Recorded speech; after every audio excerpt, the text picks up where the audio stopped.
What is up, guys? Cedar B here, coming at you with a war recap today, and we went against Sigilo HBAC.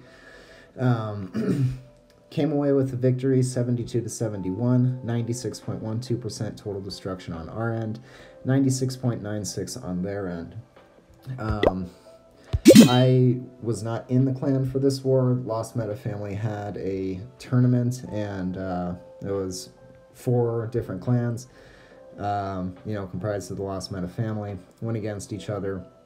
We ended up, O's Gums was the name of our clan. We ended up going to the final and did end up winning, so that was a lot of fun, and I unfortunately didn't get around to getting any replays of it. I missed out on that one, but I couldn't earlier this week. It's just some stuff happens, and life goes on. But anyway, enough about that war, and also good job to the entire Lost Meta family. It was a lot of fun. Hope to do it again soon. So back to this war. Getting into the stats, we had a 100% hit rate, 11v11 across the board. We had 3 for 3. And they had 1 for 1, so 3 to their 1, pretty good for us. 10v10, we had a 40% hit rate, 2 for 5 on that. They came away with a 0% hit rate, so that ended up helping us a little bit. 9v9, we went away with an 81% hit rate, 17 for 21 across the board for us, and they came across with a pretty low 44% hit rate, 14 for 32 attacks. So yeah, definitely had a rough time, and they actually did have it on, let me turn this off, need to remember to do that. That's our current war that we're waiting to start for MLCW week 4, week 4. But you can see down here, number 25, Lilix, held off a Town Hall 10 dip, so that ended up hurting them in the long run. Obviously, it could have given them the 72-72, and they did have the total destruction over us, so that cost them big time. But moving on, 11v10, we had 100% hit rate, had 1 dip for that. They did 7 dips, came away with 6 3 stars, giving them an 86% hit rate. As far as hitting up, our 10v11, we had a 33% hit rate, so 2 for 6 on that. Good job, guys. And 9v10, we had a 100% hit rate, 3 for 3 on that, so good job, guys. And on top of that, this clan, was not fully maxed out. They did have one of the Town Hall 11s was down here, I believe. Yeah, down to 9, so it was, a Town Hall 9.5, a Super 9.5, whatever you want to call it. Regardless of that, we did a great job. They did struggle on our end, but that's okay. Moving on to 6-pack shoutouts, we have Alexander, Orvis, Casper, G-Funk, Tony Montana, Moon, and Gadung Tua. So let's get right into it. We're going to start off with Supreme using a Gobo Lalo, and as you guys saw from the thumbnail and the title, Lalo is absolutely crushing right now. In this attack, he is going to be going for the 3 air defenses in between the 6 and 9 o'clock portion on this base. That's going to allow him the benefit of the King, an X-Bow, a Sweeper, hopefully 2 Wizards, or 2 Wizard Towers, or the 3 CC, and depending on how far he can get into the base, he might even be able to pick off that last X-Bow. But Funnel had started, he dropped 1 Golem at 7:30, didn't drop one up at 9 o'clock. He wanted to keep the main central push that he's going to do here. He's coming in with 1 Golem at this point. The second Golem going down there at 6 o'clock I think was just kind of sacrificial, just making sure his bowlers are getting in, and that's completely okay. Did end up doing him justice here, getting his kill squad into the base. He's going to have enough to get through the rest of this core. CC is now pretty much dealt with.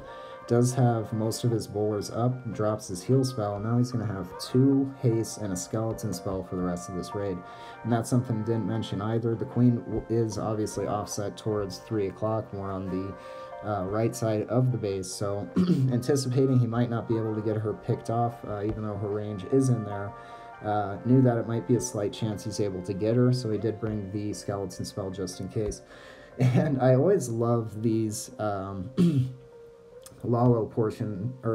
attacks where you're taking out 3 air defenses and leaving 1, and especially in this scenario where it's just you took out, you know, essentially 75% of the base if we're looking at walls right now, with your main push, and you have just this one corner up with 1 air defense in it, and you know, it's just like, I'm gonna go ahead, take out most of your base, and for that last little portion I'm gonna bring in 1 hound, a few loons, a spell or 2, and be super classy about it. So I always love to see attacks like this, and you can definitely see the power you know, that it has, and getting, you know, with this type of attack, taking out 3 air defenses, you can see the power that it has with the positioning of the air defense and the last remaining defenses in this scenario. So good job, Supreme. Keep it up, buddy. All right, and take a look at the army composition. Somebody commented that they'd like to see that a little bit longer, so we'll go ahead and do that. Moving on, Casper going against 16, also using a Gobo Lalo. And in this attack, he's going to be coming in from pretty much the exact same location that Supreme did. 6 to 9 o'clock side, he wants to get his funnel cut, and then he's going to want to jump his, or he is going to get a wall break, I believe, because he did bring wall breakers. Yep, there they go. That's going to go down. He's going to use his jump, get through the 2 air defense compartment, expo compartment. CC is going to be drawn, and then he will have access to both heroes, and you know, if everything goes well, gets through the CC, he's going to be able to get beat through that wall and get a little bit further into the base. And at this point, CC is dealt with, 2 air defenses down, Queen is dealt with. He is wasting no time, gets right into his Lalo portion. And as we've talked about several times, he sends in both of his Lava Hounds straight in from pretty much 10 o'clock and 12 o'clock, going all the way across the base. As you can see, that Expo was locked onto that Hound before it popped, and on the way over there, that leading Hounds, or both the Hounds, pretty much got 2 red air bombs and a Seeking Air Mine. So these loons, you know, at this point, taking out that mortar, are probably pretty much full health. Yep, they're all pretty much full health right there. And you know, that's just because of using the pathing, letting their hit points do a little bit of the work for you, and you know, just trusting the attack and knowing what it can do if you can get the right components down before you send that portion in. So good job, Casper. Good job, buddy. Let's keep moving on. And didn't pause on the army composition for that one, so here, we'll go ahead and pause this attack for a second and move on. Okay. Tony Montana coming in with an... I'm going to say AQ Walk Lalo, just because of how many balloons there are. I mean, I kind of think of this as a hybrid between TDH and AQ Walk Lalo, just in the sense that TDH, you're generally going to have less loons and more minions, and then AQ Walk Lalo, in this fashion, you know, more balloons and using his king as suicide, so, and not really using Kiwi or anything in that nature like you might generally see in a TDH more. With that being said, though, I think it's AQ Walk Lalo. I think we'll call it that. Funnel was cut, and you know, I talked all the way over it, but one of the things that I really liked about this raid that you saw was he dropped that baby dragon at 6 o'clock with a wizard, and excuse me, dropping that baby dragon down there, all that was down there is that cannon that's still standing and the mortar. So he knew that the wizard would get taken out eventually, but investing that troop space into that baby dragon to stay alive, not get targeted by those ground targeting defenses, he was able to get and secure a better funnel for his queen. So at this point, queen is broken in. King is still doing some work up top, and he is coming in hot at all of these air defenses. All balloons, all lava hounds, and all spells have been dropped. And the only thing to really worry about at this point is going to be those wizard towers on the back end. He does have a skeleton spell for the enemy archer queen that he's going to drop. Does he drop? Yep, he ends up dropping it there on the town hall. And moving forward with the rest of the raid, the path for his minions are and should be pretty much clean, so they're going to be able to take up the rest of the trash following the AQ walk LALOON, or the archer queen walk and the LALOON portion. And that queen does end up getting through into that expo compartment, takes out that last wizard tower, and nothing else to worry about here except getting that builder hut down. So Tony Montana, see you use this attack a lot, absolutely crush with it, man. So good job, man, keep it up.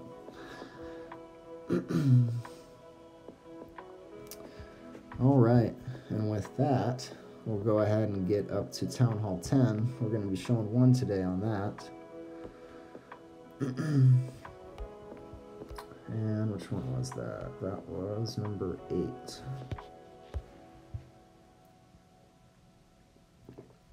And like I said, a lot of the bases, or most of the bases, it was just kind of weird, kind of like an engineered clan, but it wasn't engineered, just had a couple off bases, not sure what to call it, but regardless of the level of this Town Hall 10, if we look at the value that he's trying to get here, he's coming in with a cold-blooded, you know, in this instance, making the judgment call. These are mostly Town Hall 9 defenses. I don't really need to worry about tanking too much. And with one golem, he knew he'd be able to get out that corner of the base, get one air defense down, one inferno tower down, one expo down, CC, queen, and king. And as we've talked about so many other times in other videos, we see this nice L shape going through the base with the rest of these air defenses, and all he has to do is execute his loon or his LALOON portion correctly, and as long as excuse me, as long as he keeps those balloons healthy, gets as many traps as he can, get as many traps out of the way as he can, and play his spells right, there's not much that this base is going to be able to do. And this is very reminiscent of how, from what I remember, you know, the LALOON, or the using Lava Hound strategy came about, was air defenses being placed in, you know, 4 different quadrants around the base, being very symmetrical, like in this sense, and that just lends perfect pathing, like we talk about, having those Lava Hounds path over as much as they can, having them in different quadrants like they were in this base, and that 75% of the base obviously lended perfect pathing for those Lava Hounds to go through, soak up all the traps. All of them did pop. Does have decent amount of pups left up, and I think he brought 2 Lava Hounds for those 3 air defenses, and he did. He brought 2 Lava Hounds, one CC, 1 camp hound, and again, that's probably because of the Town Hall 9 DPS lowerage. But anyway, good job on that, Josh. Great hit, and we'll move on to Alexander using a Sui Hero LALOON. This is going to be what I'm called the bowler assisted Sui Hero LALOON. Using his Warden at this point at 3 o'clock to just help cut a funnel, going to be nice and patient. Minion goes down, and what he's going to end up doing is, I honestly think this funnel was a little ballsy. I like it though, I like to see that, and the fact that it worked out as well as it did was just awesome. So, as you'll see here, you're like, I think this is going to wrap, and it ends up not wrapping. So, the queen is going to end up pulling in the enemy king and the bowlers. One bowler ends up walking. The rest of the kill squad goes in, and, well, not kill squad, but for lack of better words, we'll say Sui Hero kill squad with bowlers, I guess. But anyway, like in the previous attacks, you know, time and time again, we see this nice pathing for last 75% of this base when you're only taking out one air defense. And everything is pretty much tanked for at this point. Does drop that clone spell to get through that Tesla farm. Good call on that.